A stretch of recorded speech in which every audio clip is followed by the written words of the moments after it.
So sisi hatuwezi gawanyika. Hii mlima ni moja. And this time tutaweka kura yetu kikapu moja. Na mimi na Rais Uhuru Kenyatta tunafanya kazi pamoja. Na mimi na ndugu yangu mkubwa Uhuru Kenyatta ni kama chanda na pete.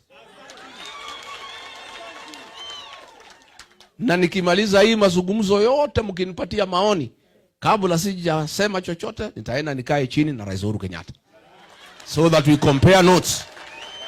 Ndio pia Uhuru anishauri, si ndio? Sikuishi kwingi kuona mengi.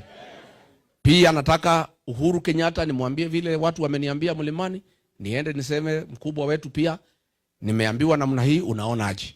Kwa sababu ulikuwa umetuambia tukapotea. So this time mimi nimesikiza watu, pia nataka pia wewe kama kiongozi unishauri. Si ndio? So hakuna mtu atakawanyisha sisi.